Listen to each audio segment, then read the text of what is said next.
स्वागत है आपका हमारे चैनल द न्यूज पर। मैं हूं आपके साथ शेरिन। भारतीय रिजर्व बैंक के द्वारा 2000 के नोट को वापस लेने के फैसले के बाद आज लगातार विपक्ष की बौखलाहट सामने आ रही है और केंद्र सरकार पर निशाना साधा जा रहा है। आपके लिए बता दें कि ममता बनर्जी से लेकर अखिलेश यादव, कांग्रेस और कांग्रेस के तमाम नेता और महाराष्ट्र से एनसीपी और संजय राउत के बयान इस पूरे मामले को लेकर सामने आए हैं और बौखलाहट दिखाई दे रही है। आपके लिए बता दें कि जहां एक तरफ भारतीय रिजर्व बैंक की तरफ से तमाम जो चीजें हैं, स्पष्टीकरण, तमाम चीजों को समझा दिया गया है कि आखिरकार 2000 रुपए के नोट को क्यों वापस लिया जा रहा है भारतीय रिजर्व बैंक के द्वारा। पर इसके बावजूद भी कांग्रेस के राज्यसभा सांसद कपिल सिब्बल ने इस पूरे मामले को लेकर ट्वीट किया और देश के प्रधानमंत्री नरेंद्र मोदी के ऊपर निशाना साधा। कपिल सिब्बल ने कहा कि 2000 नोट का बंद हो गया है। 8 नवंबर 2016 को पीएम नरेंद्र मोदी ने कहा था कि चलन में नकदी की मात्रा सीधे भ्रष्टाचार के स्तर से जुड़ी हुई है। और इसी के साथ कपिल सिब्बल ये भी कह रहे हैं कि 2016 में 17.7 लाख करोड़ नकदी सर्कुलेशन में थी और 2022 में बढ़कर 30 लाख 18 करोड़ हो गई है। उन्होंने मोदी सरकार से सवाल करते हुए कहा, क्या देश के लिए इसीलिए ही भ्रष्टाचार बढ़ा? इस पर भी पीएम नरेंद्र मोदी जो हैं वो क्या कहेंगे? आपके लिए बता दें कि बौखलाहट सिर्फ कपिल सिब्बल की ही नहीं बल्कि कांग्रेस के तमाम नेताओं की निकलकर सामने आ रही है। और इसी के साथ राजस्थान के मुख्यमंत्री अशोक गहलोत ने कहा कि 2000 के नोट को बंद ही करना था तो इसे लाया क्यों गया? अगर 2000 का नोट पहले से ही चलन में नहीं था तो इस पर भी जवाब देना चाहिए। और उन्होंने ये भी कहा कि सरकार को बताना चाहिए कि 2000 के नोट को मार्केट से कैसे गायब हो गए हैं ये 2000 के नोट। वहीं गहलोत सरकार ने मोदी सरकार पर आरोप लगाया है कि वो पहले से ही गलती कर चुके हैं और अब फिर से इन्होंने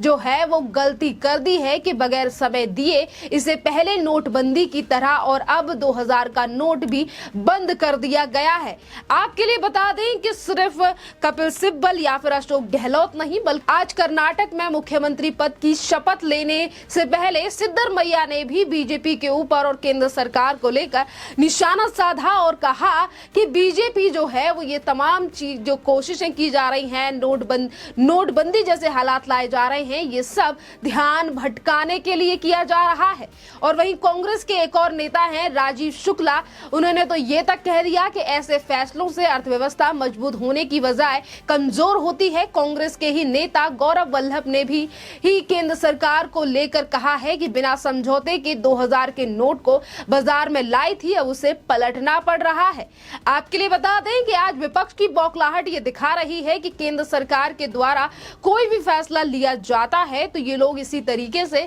सवाल उठाते हैं, चाहे फिर वो देश में पार्लियामेंट का उद्घाटन हो या फिर निर्माण हो या फिर इंडिया गेट पर सौंदर्यकरण का काम। तो वहीं दूसरी तरफ ममता बनर्जी जो कि पश्चिम बंगाल की मुख्यमंत्री हैं, टीएमसी और ममता बनर्जी ने तो इसे धोखा करार तक दे दिया है। और ममता बनर्जी ने ट्वीट करते हुए कहा है कि ये 2000 रुपए का धमाका नहीं था बल्कि अरबों भारतीयों के लिए $1 बिलियन का धोखा था। मेरे प्यारे भाइयों और बहनों, जागो, नोटबंदी के कारण हमने जो पीड़ा झेली है उसे भुलाया नहीं जा सकता। जिससे ये कष्ट दिए हैं उसे माफ नहीं किया जा सकता। ना माफ करने की बात जो है वो ममता बनर्जी इस तरीके से कह रही हैं, वो भी ये बिना बात किए कि इस बार जो है वो भारतीय रिजर्व बैंक की तरफ से एक तरफ कारण भी बताए गए हैं कि आखिरकार क्यों इन 2000 के नोटों को जो है वो वापस लेने का निर्णय आरबीआई की तरफ से लिया गया है। और नोटबंदी जो 2016 में हुई थी उसकी तरह नहीं है, क्योंकि इस बार आरबीआई ने 4 महीने का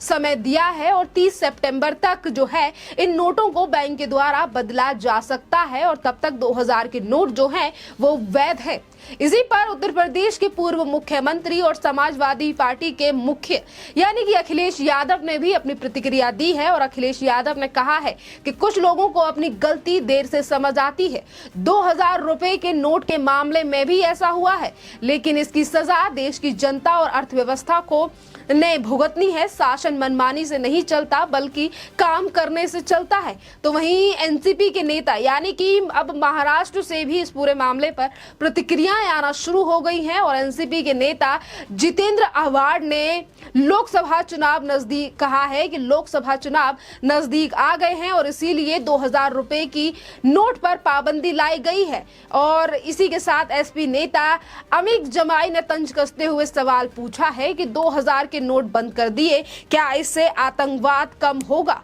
इस तरीके से जो है आतंकवाद कम होगा, भ्रष्टाचार पर लगाम लड़ेगी। वहीं दूसरी तरफ एनसीपी के कांग्रेस के अध्यक्ष महाराष्ट्र से नाना पटोले ने कहा है कि बना के क्यों बिगाड़ा रे, मतलब वो इस तरीके से शायरी करते हुए नजर आ रहे हैं और उन्होंने कहा है कि 2000 के नोटों के साथ नोटबंदी दोहरानी थी तो चलाया ही क्यों और लाया ही क्यों, फिर आगे तक क्यों चलाया। यानी कि ठाकरे गुट के सांसद संजय राउत ने 2000 के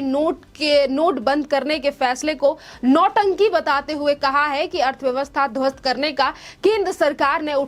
ठेका उठा लिया है और इसीलिए 2000 के नोट पर पाबंदी जो है वो लगाई गई है। इस तरीके से बात करने वाले नेता आज ये भूल गए हैं कि किस तरीके से ये जो फैसला है ये आरबीआई की तरफ से लिया गया है। और आज अगर टीएमसी की बात करें या फिर अखिलेश यादव या कांग्रेस के तमाम नेताओं की, तो आपके लिए बता दें कि ये फैसला महत्वपूर्ण इसीलिए भी है क्योंकि जिस तरीके से पिछले महीनों में यानी कि पिछले सालों की भी अगर हम बात करें तो एजेंसियों के द्वारा जो छापेमारी तमाम राज्यों में की गई है, इन्हीं छापेमारियों में ये देखा गया है कि जो काला धन लोगों ने जमा करके रखा हुआ है उसमें ज्यादातर नोट जो है वो 2000 के हैं और इसी के साथ 500 के नोटों की तादाद जो है वो कम है। यानी कि जो काला धन जमा किया जा रहा है उसमें किस तरीके से जो ज्यादा नोट है वो 2000 रुपए के हैं और इसीलिए अब 2000 के नोटों को आरबीआई की तरफ से वापस लिया गया है। और इस बात की जानकारी कल आरबीआई ने सोशल अकाउंट पे यानी कि अपने सोशल मीडिया के द्वारा और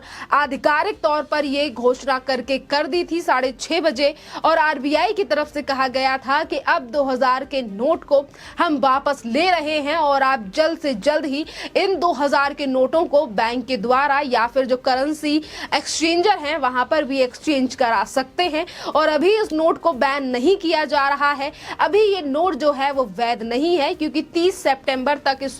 नोट की वैधता है और तब तक लोग इसे इस्तेमाल कर सकते हैं और उसके बाद इसकी वैधता जो है वो खत्म हो जाएगी। इस पर एक तरफ विपक्षी पार्टियां लगातार निशाना साध रही हैं तो वहीं दूसरी तरफ बीजेपी और तमाम जनता की तरफ से ये कहा जा रहा है कि भ्रष्टाचार के ऊपर लगाम लगाने के लिए आरबीआई का ये कदम काफी ज्यादा तारीफ काबिल है और केंद्र सरकार से ये उम्मीद भी की जा सकती है क्योंकि केंद्र सरकार के द्वारा लगातार भ्रष्टाचार और तमाम चीजों और आतंकवाद पे और हवाला में पैसा जो इस्तेमाल होता है उस पर अब लगाम लगाई जा रही है और इसीलिए ये फैसला जो है वो काफी ज्यादा देश की जनता के लिए महत्वपूर्ण है। आपके लिए बता दें कि आज अगर तमाम विपक्ष जो है वो इस पूरे मामले को लेकर रो रहा है तो ये पहली बार नहीं है क्योंकि 2016 8 नवंबर को जब देश की सरकार यानी कि पीएम नरेंद्र मोदी की सरकार और आरबीआई की तरफ से जब 500 के नोट को बैन कर दिया गया था और कहा था कि नोट की वैधता नहीं रहेगी, नोटबंदी की गई थी, उस समय पर भी इन्हीं तमाम पार्टियों ने हंगामा किया था और लोगों को पैनिक भी करने में इन्हीं लोगों का हाथ है। खैर इस पूरे मामले पर आपकी जो भी राय हो आप हमें कमेंट करके जरूर बताइए। धन्यवाद।